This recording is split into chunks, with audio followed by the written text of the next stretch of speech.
When I see headlines like this, I normally look at them with a bit of a side eye. We've been dealing with Justin Trudeau in Canada since 2015, and every once in a while you see something that, he wants to go and he wants to even stamp down the already non-existent free speech that's actually on the books in Canada. No, he wants to go ahead and he wants to control more voices and put more people in a state of fear and silence. We've seen it before with Bill C-11, Bill C-19, the one that Jordan Peterson was also talking about. Like, it's been a perpetual thing for, I would say, the better part of his tenure or tyranny as prime minister. Well, I gotta wait until we see a little bit more on this stuff, more than just a couple of scary looking headlines. Trudeau demands life in prison for speech crimes.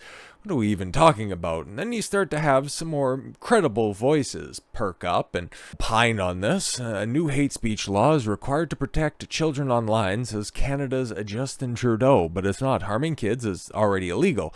Yeah, exactly. So what is he trying to rope in here? Oh, right. A topic that everybody, well, except for some lobbies that are out there, are more than willing to hop on board with. Yeah, we don't want to hurt kids. No, of course not. So you should go ahead and pass this bill. What else is in there? It protects kids online.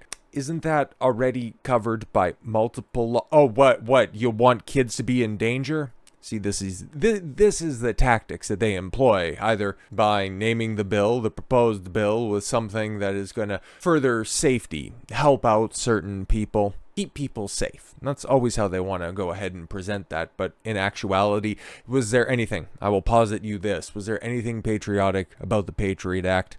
There we go. Now, Trudeau's government has confirmed to the public that the law would allow for judges to send people to prison for speech crimes for life. Oh, that's like really not good.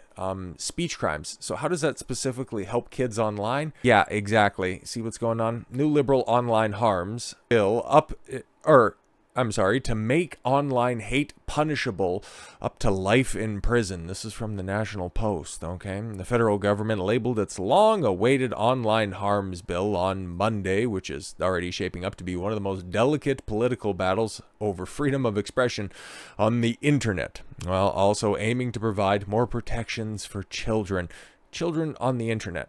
Yeah, if you actually cared about children on the internet, maybe you would look at having age restrictions on certain websites. Maybe you could go ahead and do that by having age gates on Instagram, Twitter. No. Just use it as a pretext to jail political dissidents. Oh, okay.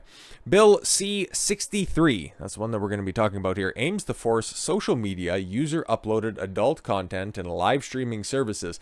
See what they do right there? Oh, we need to put restrictions. We need to keep the kids away from the XXX rated stuff.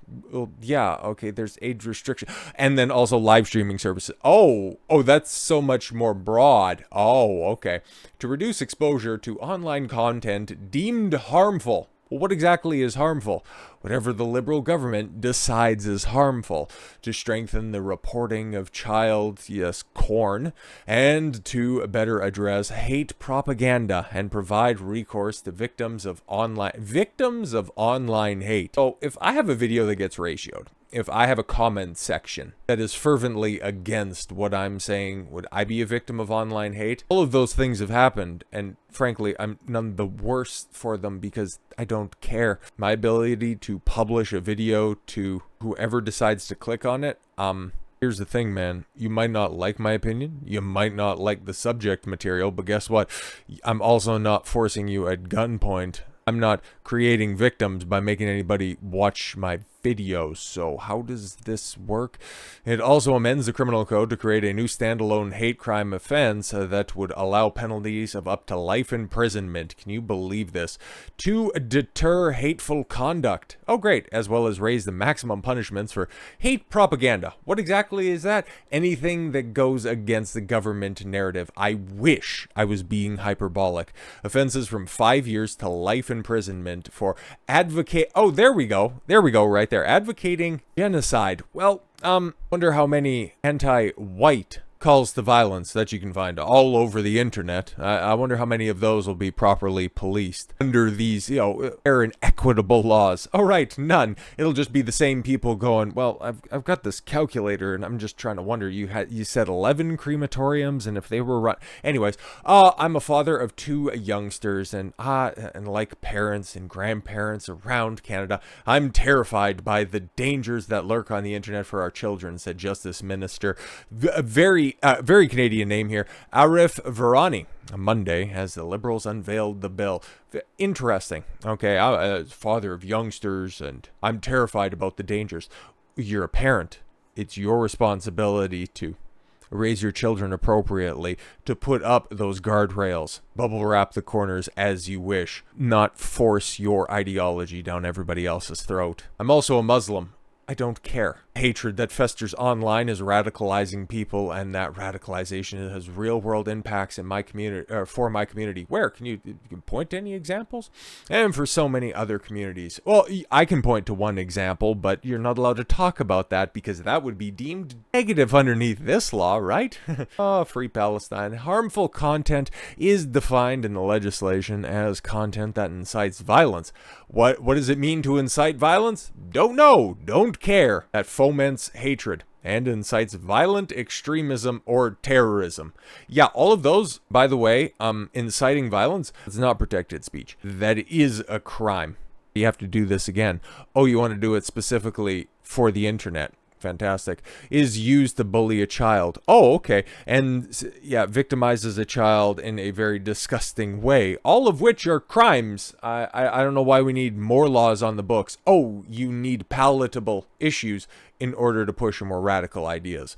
That induces, a child to harm themselves. Oh, okay. And intimate content communicated without consent. It's interesting because we also seen how a narrative can be pushed one way, but then when the story ends up coming out, like this one right here, okay, the media told us repeatedly that Nex was beaten to death by transphobes.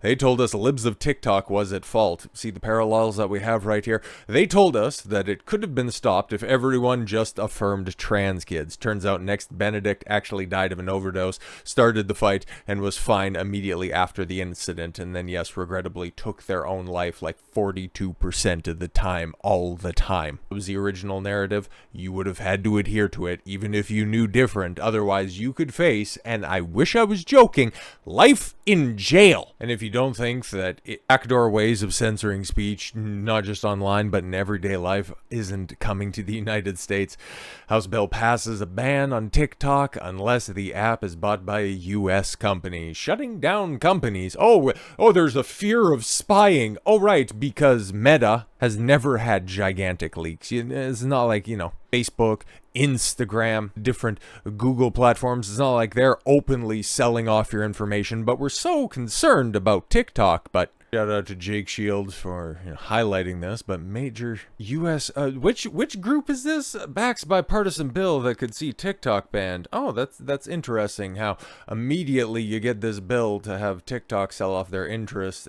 Find out who's behind that, and then you take a look at the overwhelming vote on Wednesday. The House Representatives, voted 352 to 65, an overwhelming bipartisan effort right there. It's so wild. The only time that you ever see such bipartisan unionship is when it's something that is not for the benefit of the country. I'm not a fan of TikTok. I don't use TikTok. I don't have an account on TikTok. But if you think that simply banning and forcing them to sell off their Chinese-owned interest is just going to be a single use case, come on, man. It's either that you're too young and you haven't been around the block before, or you really are just that naive. Welcome to 2024, baby. We're all in for an incredibly bumpy ride. So with all that said, thank you all very much for the gift of your time.